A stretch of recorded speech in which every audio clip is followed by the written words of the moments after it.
அனைத்து வகை அரசு பள்ளி ஆசிரியர்களுக்கும் வணக்கம். நமது வகுப்பில் உள்ள மாணவர்களுக்கு அரசின் வெளியில்லா நலத்திட்டங்களை வழங்கிய பிறகு அதன் விவரங்களை டிஎன்எஸ்சிடி ஸ்கூல் செயலியில் பதிவேற்றம் செய்து வருகிறோம். தற்பொழுது அதில் சிறிய மாற்றத்தினை கொண்டு வந்துள்ளார்கள். ஒவ்வொரு மாணவருக்கும் அரசின் வெளியில்லா நலத்திட்டங்களை வழங்கும் பொழுது அதற்கான புகைப்படத்தினை எடுத்து அதனை பதிவேற்றம் செய்யும் வகையில் இந்த மாற்றத்தினை கொண்டு வந்துள்ளார்கள். அது குறித்து விரிவாக இந்த வீடியோவில் பார்க்கலாம். அதற்கு உங்களது மொபைலில் ப்ளே ஸ்டோர் ஓப்பன் பண்ணிக்கோங்க. ஓப்பன் பண்ணிவிட்டு டிஎன்எஸ்சிடி ஸ்கூல்ஸ் அப்படின்னு டைப் பண்ணுங்கள். உங்களுக்கு டிஎன்எஸ்சிடி ஸ்கூல்ஸ் ஆப் வந்திருக்கும். அந்த டெக்ஸ்ட் மேலே கிளிக் பண்ணுங்கள். நீங்கள் கிளிக் பண்ணினதும் லேட்டஸ்ட் வெர்ஷன் அப்டேட் பண்ண சொல்லி கேட்கும். அப்டேட் பண்ணிக்கோங்க. அப்டேட் பண்ணி முடித்ததுக்கப்புறம் ப்ளே ஸ்டோரை விட்டு வெளியே வந்துடுங்க. நீங்கள் வெளியே வந்ததுக்கப்புறம் உங்களுடைய மொபைலில் டிஎன்எஸ்சிடி ஸ்கூல்ஸ் ஆப்பை ஓப்பன் பண்ணிக்கோங்க. நீங்கள் ஓப்பன் பண்ணினதும் யூசர் நேம் பாஸ்வேர்ட் டைப் பண்ண சொல்லி கேட்கும். யூசர் நேம் அப்படிங்கிற இடத்துல உங்களுடைய 8 இலக்க எம்இஸ் ஐடியை பயன்படுத்தி லாகின் பண்ணிக்கோங்க. நீங்கள் லாகின் பண்ணினதும் உங்களுடைய லாகின் பேஜ் வந்திருக்கும். அதில் ஸ்கீம்ஸ் அப்படிங்கிற ஐக்கனை கிளிக் பண்ணுங்கள். நீங்கள் கிளிக் பண்ணினதும் எம்இஸ் வலைதளத்தில் உங்களுக்கு என்னென்ன வகுப்புகள் அசைன் செய்யப்பட்டிருக்கோ அந்த வகுப்புகள் காண்பிக்கும். எந்த வகுப்பு மாணவர்களுக்கு நீங்கள் அரசின் வெளியில்லா நலத்திட்ட விவரங்களை வழங்கிய விவரத்தினை அப்டேட் பண்ணணுமோ அந்த வகுப்பு நேமை கிளிக் பண்ணிக்கோங்க. கிளிக் பண்ணிவிட்டு செக்ஷனை கிளிக் பண்ணிக்கோங்க. நீங்கள் கிளிக் பண்ணினதும் books, note books, uniform, footwear, bag அப்படின்ட்டு அனைத்து வகை நலத்திட்டத்தோட பெயரும் வந்திருக்கும். இப்போ உதாரணத்திற்கு மாணவர்களுக்கு புத்தகம் வழங்கிய விவரத்தினை அப்டேட் செய்வதற்கு புக்ஸ் அப்படிங்கிற ஹெட்டிங்கை கிளிக் பண்ணுங்கள்.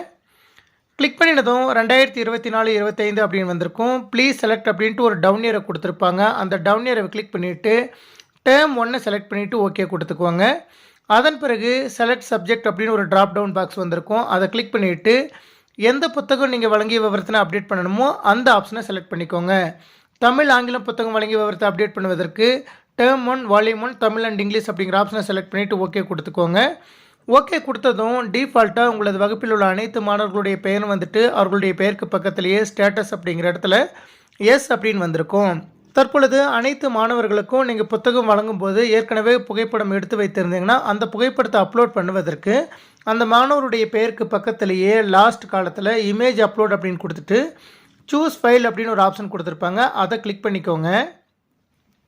நீங்கள் கிளிக் பண்ணினது உங்களுடைய மொபைல் கேலரி ஓப்பன் ஆகிட்டு வந்திருக்கும். அதில் எந்த ஃபோல்டரில் நீங்கள் ஃபோட்டோ வச்சுருக்கீங்களோ அந்த ஃபோல்டரை கிளிக் பண்ணிவிட்டு புகைப்படத்தை செலக்ட் பண்ணிக்கோங்க. நீங்கள் செலக்ட் பண்ணினதும் ஃபைல் அப்லோடட் சக்ஸஸ்ஃபுல்லி அப்படின்னு வந்துட்டு அந்த மாணவருடைய பெயருக்கு பக்கத்திலேயே சூஸ் ஃபைல் அப்படிங்கிற இடத்துல அப்டேட்டட் அப்படின்னு வந்திருக்கும்.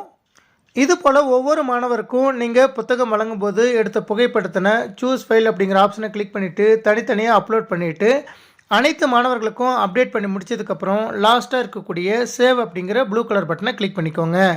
இதே போல் ஒவ்வொரு வால்யூம் புத்தகமும் நீங்கள் வழங்கும் பொழுது மேலே இருக்கக்கூடிய ட்ராப் டவுன் பாக்ஸை கிளிக் பண்ணிவிட்டு அந்த புத்தகத்துக்கான ஆப்ஷனை செலக்ட் பண்ணிவிட்டு ஓகே கொடுத்துட்டு அந்த பாடத்திற்கும் ஒவ்வொரு மாணவருக்கும் நீங்கள் புத்தகம் வழங்கும் போது எடுக்கப்பட்ட புகைப்படத்தினை சூஸ் ஃபைல் அப்படிங்கிற ஆப்ஷனை கிளிக் பண்ணிவிட்டு அப்லோட் பண்ணிவிட்டு லாஸ்ட்டாக சேவ் கொடுத்துக்குவாங்க.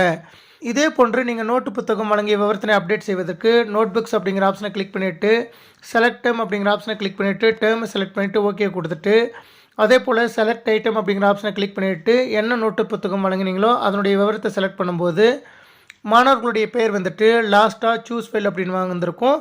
அந்த இடத்துலையும் நீங்கள் அந்த ஸ்கீம் விவரங்களை வழங்கிய விவரத்தினை புகைப்படம் எடுத்திருந்தீங்கன்னா அதை அப்லோட் பண்ணிவிட்டு லாஸ்ட்டாக போய்ட்டு அப்டேட் பண்ணிக்கோங்க. அடுத்து நூன்மீல் சாப்பிடும் மாணவர்களின் விவரங்களை பதிவேற்றம் செய்வதற்கு கன்சர்ன் ஃபார்ம் அப்லோட் பண்ண சொல்லியிருக்காங்க. அதற்கு நூன்மீல் அப்படிங்கிற ஐக்கனை கிளிக் பண்ணிவிட்டு கன்சர்ன் ஃபார்ம் அப்படிங்கிற இடத்துல ஒரு டவுன் இயரை கொடுத்துருக்காங்க. அதை நீங்கள் கிளிக் பண்ணினதும் இன்று இப்பள்ளியில் புதிதாக சேர்க்கை செய்யப்பட்டுள்ள என்னுடைய குழந்தை சத்துணவு திட்டத்தின் கீழ் பயன்பெற விருப்பம் தெரிவிக்கிறேன். இப்பள்ளியில் பயின்று வரும் என்னுடைய குழந்தையை கடந்த ஆண்டு சத்துணவு திட்டத்தின் கீழ் பதிவு செய்திருந்தேன். இந்த ஆண்டும் என்னுடைய குழந்தையை இப்பள்ளியில் சத்துணவு திட்டத்தின் கீழ் பயன்பெற விருப்பம் தெரிவிக்கிறேன். அதே போன்று இப்பள்ளியில் பயின்று வரும் என்னுடைய குழந்தையை கடந்த ஆண்டு சத்துணவு திட்டத்தின் கீழ் பதிவு செய்யவில்லை. இந்த ஆண்டு என்னுடைய குழந்தையை பள்ளியில் சத்துணவு திட்டத்தின் கீழ் பயன்பெற விருப்பம் தெரிவிக்கிறேன். என்னுடைய குழந்தை இப்பள்ளியில் சத்துணவு திட்டத்தின் கீழ் பயன்பெற எங்களது சொந்த காரணங்களால் விருப்பமில்லை. எனினும் விலையில்லா சீருடை பயன்பெறும் பயனாளியாக இருப்பதற்கு விருப்பம் தெரிவிக்கிறேன் அப்படின்ட்டு 4 ஆப்ஷன் கொடுத்துருக்காங்க. முதல் வகுப்பில் சேரும் மாணவர்களுக்கு ஃபர்ஸ்ட் ஆப்ஷனும், அதே போல் சென்ற வருடம் சத்துணவு திட்டத்தின் கீழ் பயன்பெற்ற மாணவர்களுக்கு இந்த வருடமும் தொடர் விருப்பம் தெரிவித்தால் 2வது ஆப்ஷனை செலக்ட் பண்ணிவிட்டு ஓகே கொடுத்துக்கோங்க.